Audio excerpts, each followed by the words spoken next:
Hey everybody, welcome to today's Take Heart. Hope you're doing all right. I want to talk about a way that God introduces himself. When he's having a conversation with Moses at the burning bush, in Exodus chapter 3, verse 6, God says, "I am the God of your father, the God of Abraham, the God of Isaac, and the God of Jacob." And that name that God gives himself stretches all the way from that point with Moses at the burning bush right through to the New Testament, where Jesus himself, in Matthew chapter 22, talks about God as the God of Abraham, the God of Isaac, and the God of Jacob. And one question I would have is, why does God associate himself with these three individuals? And what can we learn about the fact that he does? So there's a Chinese Christian who's around in the last century called Watchman Nee, who's written a book called Changed into His Likeness, and he asks this very question. Given that the God that we follow today, all these years later, is the God of Abraham, the God of Isaac, and the God of Jacob, what can we discover about him by the way in which he associates himself with Abraham, Isaac, and Jacob? Today, the God of Abraham. The fact that God calls himself the God of Abraham, I think one of the things it communicates to us is that God has a plan. He is the originator of that plan. He's the initiator of it. He's the author of it. So the story of Abraham begins in Genesis chapter 12 when God comes and finds Abraham. Abraham is not looking for God. God seeks out Abraham. From what we know elsewhere in the scripture, before Abraham met God, he was worshipping idols. In contrast to Noah, who stood out as a righteous person among his contemporaries, Abraham doesn't seem to have anything that made him stand out from his next door neighbor. He was just another person living in the area. But God chooses Abraham. He initiates. Then what happens is God says to Abraham, "I've got a plan. You know, you got to leave your country and your relatives and go to the place that I'm going to show you." So Abraham sets off to do that. And again, this is the sense of the story is very much Abraham never would have gone to what eventually becomes the land of Canaan if God hadn't initiated it, if God hadn't begun that process. Abraham didn't even know where he was going when he left. Only God knew. And then God also says to Abraham, "I'm going to turn you into a great nation. You're going to have millions of descendants." But Abraham and Sarah, his wife, can't have a child. And so for that plan to happen, God again has to initiate. He's the author of life in that moment. And Isaac is the gift to Abraham and Sarah. God initiates. It's not that Abraham's actions were irrelevant. You know, God called Abraham, and Abraham responded by trusting God. God commanded Abraham, and Abraham responded by obeying. So it's not that Abraham's actions were irrelevant, they were important. But the point I'm trying to make anyway is that it was God's plan. It originated and was initiated and carried out ultimately by God. And my approach to life so often as a follower of Jesus is that I've got to make it all happen.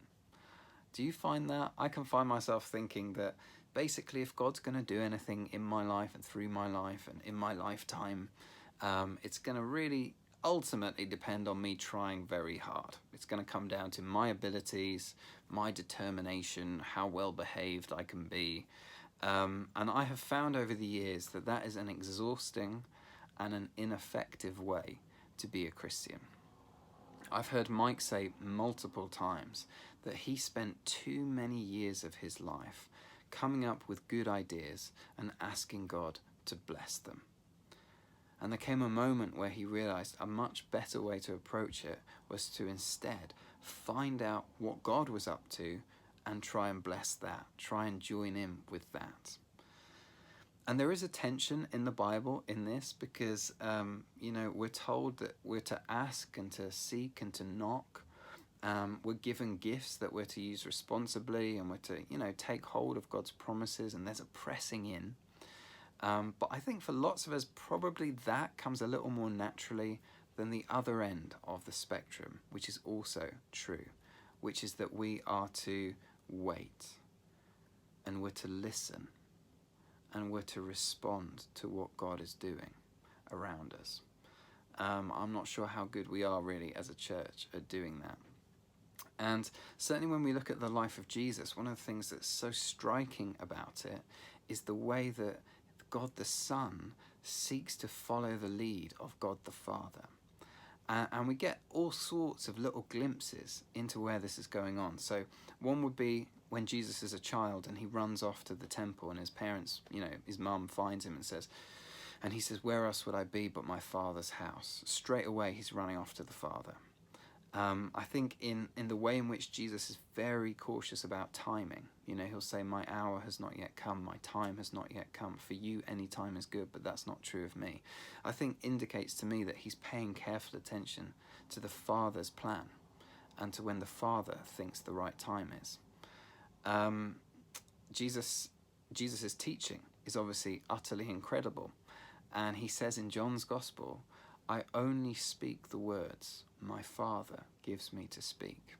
So all of Jesus' teaching comes from the Father and the words the Father gives him. When Jesus is making key decisions, it seems to me that he sneaks off to pray regularly. So like the best example I could come up with is when he chooses the 12 disciples. And before that, we're told that he spends a whole night in prayer. And again, what that suggests to us strongly is that he was praying about who the disciples should be. He was there with the Father, listening to the Father's leading on that, and then off the back of that, making the choices that he made. You see kind of this come to its summation, its climax, in the Garden of Gethsemane, where Jesus is wrestling in prayer, and he says to his Father, "Not my will, but yours be done." He submits his will to the will of the Father. So God the Son is always listening to what the Father is saying and seeking to obey that. In John chapter 5, Jesus goes to the pool of Bethesda, where there's a whole crowd of sick people who gather in order to get into the water and hoping to find healing. And Jesus picks one of these people out of the crowd and ends up healing that particular individual. And a little bit later in the story, he's having a discussion, and he says, John chapter 5, verse 19, "Very truly I tell you, the Son can do nothing by himself. He can only do what he sees the Father doing. Because whatever the Father does, the Son does also."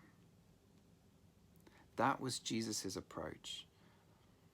And so surely that should be ours too, right? And a question that I want to be asking myself more is, what is the Father doing? And before we answer that with nothing at all, look at what Jesus says in verse 17. He says, "My Father is always at his work to this very day." So the Father's always doing something. So what is the Father doing? How might our days look different if instead of waking up with the heart attitude of, "I've got to make it happen today," we instead woke up with the attitude, "Father, what are you up to today? What is your plan for the day? How can I join in with that plan?"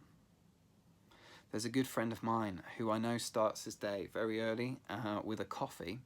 And also what he does is he sits down to pray with his diary. And he puts his diary before God. And he says, "God, is there anything you want to add into this day that I haven't already put in there?" He'll also say, "God, is there anything you want to rearrange in this day? Because you see things that I don't see right now." And I just think, isn't that a brilliant way to approach a day? Just to allow God to initiate, to allow God to suggest things to us that we never would come up with off our own back for reasons that we would never understand anyway. Our God is the God of Abraham. He has chosen us just like he chose Abraham. And now, for us, it's helpful to remember God has a plan, just like he had a plan with Abraham. So let's ask each day, "God, what is your plan today?